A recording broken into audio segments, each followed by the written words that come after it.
Bonjour à tous, bienvenue dans ce nouvel épisode, donc toujours dans le tome 11. Je viens de m'apercevoir que j'ai fait un petit oubli. Bon, il n'y a rien de très grave, hein. J'ai oublié en fait la propolis qu'on avait commencé. Décidément, c'est une sacrée expérience. On va voir ce que ça a donné. Je vais vous dire ça avec vous, sachant que normalement il faut le laisser 24 heures et en 24 heures on peut le retirer. Alors, qu'est-ce que ça a donné? Bah, c'est pas top, hein. C'est pas très concluant. Mais pas concluant du tout. du tout. Il y a de la propolis, mais ça n'a pas du tout rempli. Alors, peut-être que je fais pas suffisamment de courant d'air. On va essayer de le remettre. On va voir ce que ça va donner. Bref. C'est pas une réussite. Il va falloir que je recommence, que je reteste. Enfin, s'il y en a qui arrivent, pourquoi j'y arriverai pas, hein, franchement.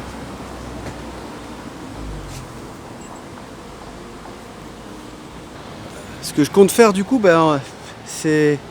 Je vais d'abord faire une visite. Peut-être que j'aurai des choses à vous montrer. Mais pour l'expérience que je viens de faire, ça fait une semaine hein, qu'on a mis cette plaque de... Enfin, cette grille à propolis.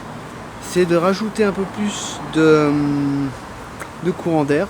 Puis on verra. Et si ça marche pas, on pourra peut-être se redonner notre chance sur une autre ruche. Alors, chose qu'on peut réaliser sur cette ruche là, j'ai déjà retiré la première hausse. Elle est pas mal pleine. Ici, là, je suis sur un cadre de hausse de rive. Vous voyez qu'il est pas mal rempli. Là, c'est beaucoup moins rempli. Donc, ce que je fais, soit je peux le centrer, soit je peux le centrer, le recentrer, soit je peux le retourner comme ça. Du coup, ça me fait un peu moins de manipulation à réaliser. Et puis, par la même occasion, juste vérifier quelques cadres, voir s'ils sont pas mal remplis. Donc là, vous voyez, je vous montre, c'est plutôt pas mal rempli. Hein. Donc je vais peut-être pouvoir la monter d'un cran, si elle est vraiment bien finie. Peut-être la laisser encore une semaine là. Là, c'est pas mal rempli. Hein. Pas mal. Là, c'est du boulot. Donc là aussi, il va falloir que je rajoute une hausse, que je rajoute de l'espace. Parce que là, il y a de quoi faire. Hein. Ils vont plus avoir de place pour stocker. Sachant que moi, dans 3 semaines, je fais ma récolte d'été. Le 26 juin. Aujourd'hui, on est le 7 juin, si je ne me trompe pas. Ouais, donc je vais plutôt la laisser là pour qu'elle se finalise. On va voir la hausse du dessous si elle n'est pas plus pleine. Et du coup, la hausse du dessous, peut-être la remonter si elle est complètement recouverte de cire, quoi. Enfin, complètement pleine de cire, dans le sens où c'est pas mal au perculé. Donc là, j'en suis à la dernière hausse qui reste. Et je m'aperçois que là aussi, c'est pas mal avancé. Donc, il y a une autre méthode que je peux faire, ça va me prendre un peu plus de temps, c'est de réorganiser, parce que regardez, c'est ce que je ne vous ai pas montré, là par exemple, celle-ci. Celle-ci, elle est quand même pas suffisamment operculée et remplie. Donc ce que je peux faire, à la rigueur, c'est toutes celles qui sont énormément avancées, qui sont operculées, je les mets dans une hausse, et les autres qui ne sont pas suffisantes, je les intègre ici.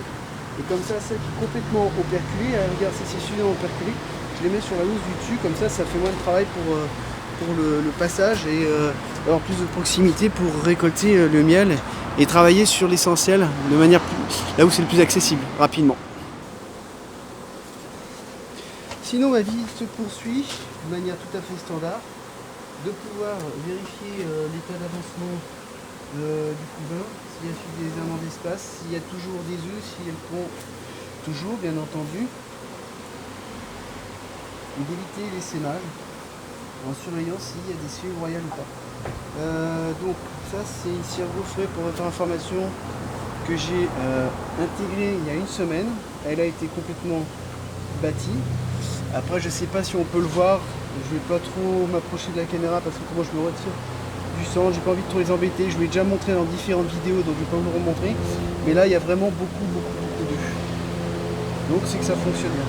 Mais en règle générale aussi autre chose, bon, il peut y avoir des œufs dans différents niveaux, mais quand il y a des œufs à un endroit, en règle générale, là c'est que la reine est à proximité des œufs, sachant que c'est vrai qu'elle peut naviguer d'un endroit à un autre au suivre la journée, c'est-à-dire qu'il peut très bien y avoir des cadres de ici, des cadres de là, mais là où il y a des œufs, du coup, il y a plus de chances de repérer la reine.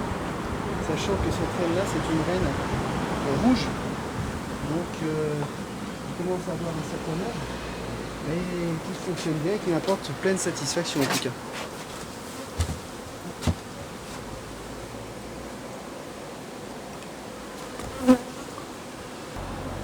Ah oui, sur celle-ci, j'avais oublié, je crois que j'ai mis 2 cadres de cire gaufrés la semaine dernière. Il faudrait que je regarde dans mes notes. Chose que j'aurais dû faire avant de réaliser cette visite. Et là, c'est ce cadre-là, ce deuxième cadre que j'ai posé la semaine dernière. Par contre, celui-ci, on ne voit pas d'œuf. Ah si, de ce côté-là, il y en a. Par contre, de ce côté-là, il n'y en a pas.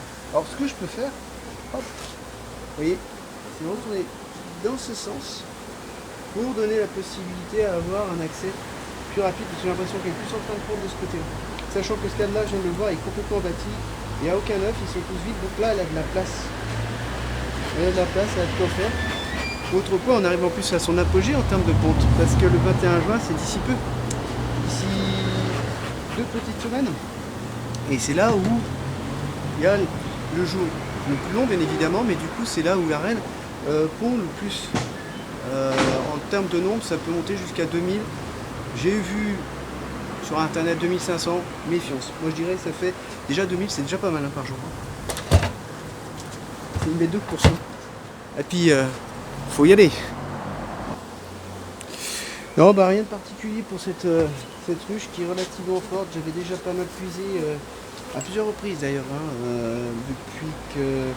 depuis mars-avril, pour éviter donc l'essaimage. La dernière fois que j'ai pu puiser pour éviter l'essaimage, je l'ai effectué la semaine dernière. Là, elle se porte plutôt bien, il n'y a pas de cellule d'essaimage, il y a juste un seul cadre unique qui est rempli de pollen.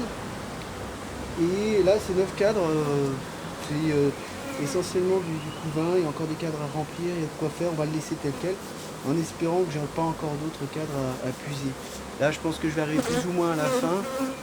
Il faut quand même être vigilant quand même jusqu'à mi-juillet. Mais après, puiser, le problème c'est qu'après il faut avoir de la place pour pouvoir faire d'autres divisions, d'autres ruches. Mais autrement, je peux très bien puiser pour renforcer d'autres ruches, mais pour le moment, j'en ai pas besoin. Donc à un moment ou à un autre, on ne sait plus comment arrêter les choses pour éviter l'essaimage. Et donc du coup, moi je vais poursuivre mes visites. Je pense pas que j'ai d'autres choses à vous montrer qui seraient nouvelles par rapport à tous les épisodes que j'ai pu vous montrer jusqu'à aujourd'hui, jusqu'à maintenant. La dernière chose que je vais effectuer sur cette ruche, c'est remettre les 3 hausses qui sont plutôt bien remplies. Je vais rajouter même encore une dernière hausse nouvelle de cire gaufrée, bien entendu, mais déjà bâtie plutôt, cire bâtie, ce qui leur reste 3 semaines. Je le mets quand même parce que l'espace va commencer à manquer, je risque l'essaimage. Peut-être que je récolterai, peut-être que je ne récolterai pas.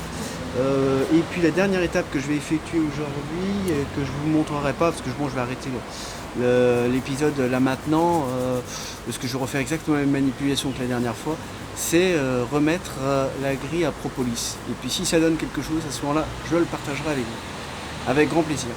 Sur ces mots, sur ces paroles, je vous dis à très bientôt, portez-vous bien, et une fois de plus, à très bientôt. Ciao, ciao.